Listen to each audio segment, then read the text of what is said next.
देखो, इससे पहले लेक्चर में आप लोगों को मैंने बताया वेक्टर क्या होते हैं और स्केलर क्या होते हैं। वेक्टर वो क्वांटिटीज़ होती हैं जिनको एक्सप्लेन करने के लिए आपको मैग्नीट्यूड और डायरेक्शन दोनों की आवश्यकता होती है, दोनों नेसेसरी हैं। और स्केलर वो क्वांटिटीज़ होती हैं जिनको हम सिर्फ क्या कर सकते हैं, मैग्नीट्यूड की हेल्प से एक्सप्लेन कर सकते हैं। ठीक है, उसके बाद एडिशन का बताया था। स्केलर क्वांटिटी क्योंकि हम उसमें डायरेक्शन को कंसिडर नहीं कर रहे हैं, तो उनको जोड़ने या घटाने के लिए हम मैथमेटिक्स के सिंपल अलजेब्रा के नियम जो होते हैं, रूल्स होते हैं, उनको अप्लाई कर सकते हैं। लेकिन वेक्टर्स में क्योंकि हम डायरेक्शन भी कंसिडर कर रहे हैं, तो मैथमेटिक्स के जो सिंपल अलजेब्रा के रूल्स हैं उनकी मदद से हम इनको जोड़ या घटा नहीं सकते हैं। ठीक है, इसके लिए जो वेक्टर होते हैं उनको जोड़ने के लिए, घटाने के लिए, यानी कि उनका रिजल्टेंट निकालने के लिए, परिणाम निकालने के लिए आपको कुछ नियमों को का पालन करना पड़ता है। कुछ अलग से स्पेसिफिक रूल्स आपको दिए गए हैं जिससे कि आप उन वेक्टर्स को जोड़ या घटा सकते हो। ठीक है, जैसे कि पहला क्या है, वेक्टर के एडिशन या सब्ट्रैक्शन का पहला नियम आपका आता है triangle law of vector addition, त्रिभुज का नियम। ठीक है, इस नियम के अनुसार क्या है कि अगर आप किन्हीं दो वेक्टर को किसी ट्राइंगल की दो साइड से रिप्रेजेंट कर पा रहे हो जो कि एक ही ऑर्डर में है, तो जो थर्ड साइड होगी उस ट्राइंगल की वो उन दोनों के रिजल्टेंट को शो करेगी अपोजिट ऑर्डर में। ठीक है, आपको पता है ट्राइंगल मतलब तीन साइड।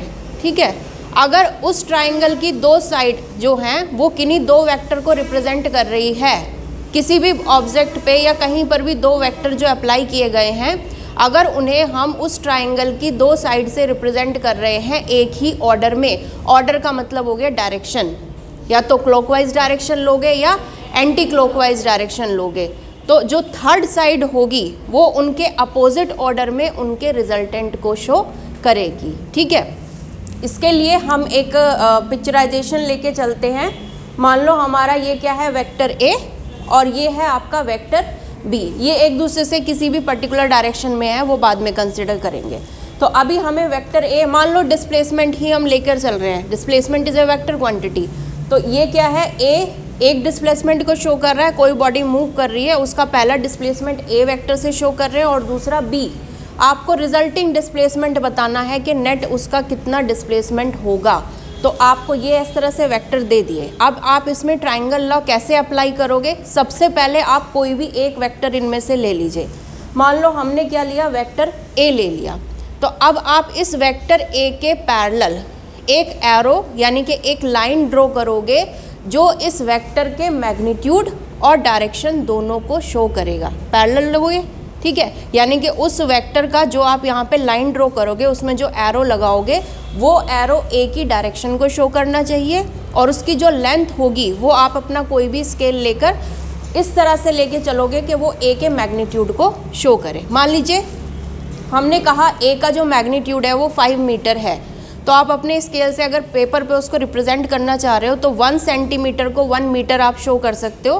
तो 5 मीटर का डिस्प्लेसमेंट मतलब 5 सेंटीमीटर की एक लाइन ड्रॉ करोगे जिसमें एरो की डायरेक्शन ए की डायरेक्शन को शो करेगी। ठीक है, तो सबसे पहले आपने क्या करा, एक कोई भी पॉइंट ले लिया और उस पॉइंट से ए के पैरेलल एक वेक्टर ड्रॉ किया जो इसकी डायरेक्शन और मैग्नीट्यूड दोनों को शो करता है। ठीक है, दूसरा पॉइंट आपका क्या होगा, अब आपका क्या है, वेक्टर बी। अब आप क्या करोगे, इस ए वेक्टर के एरो से, हेड से बी वेक्टर को ड्रॉ करोगे, यानी कि बी की जो टेल है वो ए के हेड पर, एरो पर कोइंसाइड करनी चाहिए, आनी चाहिए। तो इस पॉइंट से आप बी के पैरेलल और बी के इक्विवेलेंट यानी कि एक ऐसा वेक्टर ड्रॉ करोगे जो आपको बी की डायरेक्शन और मैग्नीट्यूड को शो करे। तो आप बी के पैरेलल ए के एरो से जब एक लाइन ड्रॉ करोगे तो इस तरह से आपको क्या मिल जाएगा, वेक्टर बी। ठीक है, तो ये ट्राइंगल की दो साइड हो गई। अब जो थर्ड साइड यहाँ पर होगी, यानी कि ये देखिए, ये डायरेक्शन है, ये आपकी इधर डायरेक्शन है, दैट मीन्स ये जो है आपका एंटी क्लॉकवाइज डायरेक्शन में है। तो जो रिजल्टिंग वेक्टर यानी कि जो थर्ड लाइन होगी क्लॉकवाइज डायरेक्शन में, अपोजिट ऑर्डर में, ये इस डायरेक्शन में है तो वो इस डायरेक्शन में होना चाहिए, यानी कि ये कैसा होना चाहिए, क्लॉकवाइज। ये आपका ए और बी वेक्टर के रिजल्टेंट को यहाँ पर शो करेगा। यानी कि जो रिजल्टिंग वेक्टर होगा वो कैसा होगा, जो पहले वाले वेक्टर की टेल से रिजल्टिंग वेक्टर की टेल कोइंसाइड करनी चाहिए, और सेकंड वाले वेक्टर का जो एरो है वो रिजल्टिंग वेक्टर के एरो के साथ कोइंसाइड करना चाहिए। ठीक है, रिजल्टिंग वेक्टर आप कैसे ड्रॉ करोगे, जो फर्स्ट वेक्टर होगा उसकी टेल पे रिजल्टिंग वेक्टर की टेल कोइंसाइड करेगी। तो जो ये थर्ड लाइन आपको यहाँ पर मिल रही है ये आपको ए और बी के रिजल्टेंट को यहाँ पर रिप्रेजेंट करेगी। इन दोनों से अगर आप इसका मैग्नीट्यूड निकालोगे, किसका, रिजल्टिंग वेक्टर का, हमने मान लिया ए और बी ये दोनों एक दूसरे से थीटा डायरेक्शन पर हैं, यानी कि इन दोनों के बीच का एंगल कितना है, थीटा है। आप कैसे निकाल सकते हो, अगर हम ए वेक्टर को इस तरह एक्सटेंड कर दें तो ये लाइन ए वेक्टर की डायरेक्शन को शो कर रही है, और ये यहाँ पर क्या है आपका बी वेक्टर। दैट मीन्स दोनों के बीच का एंगल आपको कितना दिया हुआ है, यहाँ पर थीटा दिया हुआ है। तो यहाँ पर अगर हम रिजल्टेंट इसका आगे निकालेंगे तो हमें रिजल्टेंट मिलेगा, आर वेक्टर का रिजल्टेंट होगा आपका ए वेक्टर प्लस बी वेक्टर जो भी आपके पास आएगा उसके रिजल्टेंट के बराबर। ठीक है, उसके मैग्नीट्यूड के बराबर। ठीक है, इसको आप कैसे लिख सकते हो, ये हो गया आर वेक्टर का मैग्नीट्यूड। मान लो आर वेक्टर का मैग्नीट्यूड कितना है, आर, तो ये आपका सॉल्व करने के बाद आएगा A square plus B square 2ab cos theta, जहाँ पर a है a वेक्टर का मैग्नीट्यूड, b वेक्टर का मैग्नीट्यूड, और थीटा a और b वेक्टर के बीच की डायरेक्शन एंगल है। ठीक है, इसी तरह से अगर हम मान लें कि ये जो r वेक्टर है ये a वेक्टर के साथ फाई एंगल पर है, यानी कि फाई डायरेक्शन है, तो ये एंगल अगर आप निकालते हो तो आपको रिजल्टिंग वेक्टर की डायरेक्शन यहाँ से मिल जाएगी। ठीक है, दैट मीन्स यहाँ से जब आप सॉल्व करोगे तो ये आपका tan phi is equals to आ जाएगा b sine theta upon a plus B cos theta के बराबर आ जाएगी। अब ये डायरेक्शन और मैग्नीट्यूड किस तरह से आएंगे ये आप देखेंगे parallelogram law of vector addition में। तो इस तरह से आप क्या करते हो, दो वेक्टर को ट्रायंगल लॉ की हेल्प से ऐड कर सकते हो। ठीक है,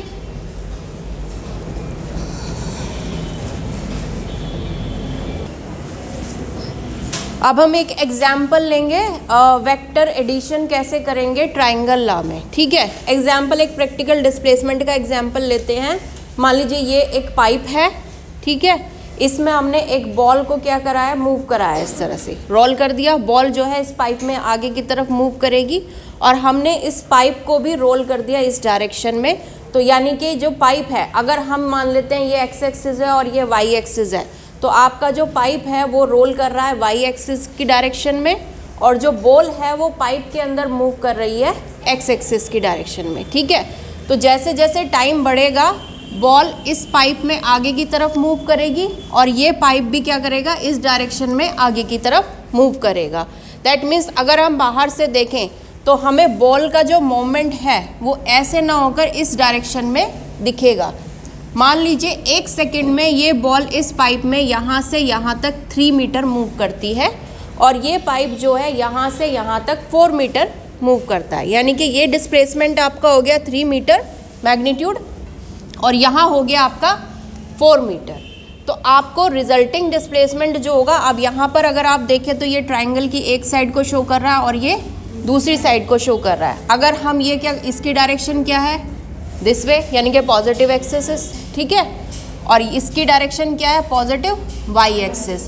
तो अगर हम यहाँ पे थर्ड लाइन ये ड्रॉ करते हैं इन अपोजिट ऑर्डर, तो ये हमें इन दोनों के रिजल्टेंट को देगा। तो यहाँ से हमें पता चल जाएगा कि जो रिजल्टिंग डिस्प्लेसमेंट है इस बॉल का वो कितना है।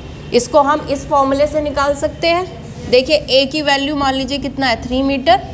ये 1 सेकेंड के लिए हमने टाइम मान के चल लिया कि 1 सेकेंड में 3 मीटर का डिस्प्लेसमेंट है, और यहाँ पर 4 मीटर का, और बी की वैल्यू हो गई आपकी 4 मीटर। तो आर की वैल्यू, अब देखिए अगर इसको एक्सटेंड हम करते हैं तो ये एंगल आपको मिलेगा 90 डिग्री। ठीक है, तो यहाँ पर हो जाएगा इस फॉर्मूले में 3 की ए की जगह आ गया 3 square, B 4 square, 2 into 3 into 4 into cos 90 degree. Cos 90 is 0, that means आपको ये वाली क्वांटिटी क्या हो जाएगी यहाँ पर 0, तो आपको 9 + 16 √25 या मीटर इतना नेट डिस्प्लेसमेंट रिजल्टिंग डिस्प्लेसमेंट यहाँ पर मिलेगा। इसी तरह मान लीजिए ये जो रिजल्टेंट है वो इस वेक्टर के साथ, इस डिस्प्लेसमेंट के साथ फाई एंगल बना रहा है, तो डायरेक्शन आप कैसे दोगे, यहाँ tan phi = b है आपका 4 sin 90 अपॉन a है आपका 3 + 4 cos 90, cos 90 = 0, तो ये वाली यूनिट फिर से क्या हो जाएगी यहाँ 0, sin 90 = 1, that means it is equals to 4/3 और phi = tan इनवर्स 4/3। तो ये हो गई इसकी रिजल्टिंग डिस्प्लेसमेंट की डायरेक्शन। तो इस तरह से आप वेक्टर एडिशन के में ट्राइंगल लॉ का अप्लाई करके दो वेक्टर्स को जोड़ सकते हैं, रिजल्टिंग वेक्टर इनका निकाल सकते हैं। अब अगर दो वेक्टर्स आप लोगों को गिवन हैं, ठीक है, मान लीजिए ए और बी ही है, तो उनको सब्सट्रैक्ट कैसे करोगे। मान लो आपको क्या कहा गया है कि आपको बी वेक्टर को ए वेक्टर में से घटाना है, बी को सब्ट्रैक्ट करना है ए वेक्टर से, तो रिजल्टिंग वेक्टर आपका क्या होना चाहिए। अगर आप आर को रिजल्टिंग वेक्टर मान रहे हो तो आपका जो रिजल्टिंग वेक्टर है वो बराबर होना चाहिए ए वेक्टर माइनस बी वेक्टर के, यही निकालना है आपको, ठीक है। तो आप इसी वेक्टर को दूसरी तरह से कैसे लिख सकते हो, आप इसको और क्या लिख सकते हो, R vector = A vector plus minus of B vector, यानी कि अगर हम बी वेक्टर को जो भी गिवन डायरेक्शन होगी इसकी उससे अपोजिट डायरेक्शन में लेते हैं तो उसमें ट्राइंगल में जो थर्ड लाइन होगी वो थर्ड लाइन आपको इन दोनों के डिफरेंस को, सब्ट्रैक्शन को शो करेगी। मान लीजिए ये दो वेक्टर है, आपको ए में से बी को घटाना है, तो सबसे पहले आप क्या करोगे, आपने ए वेक्टर के पैरेलल एक लाइन ड्रॉ कर ली, ये आपका क्या शो कर रही है, ए वेक्टर को।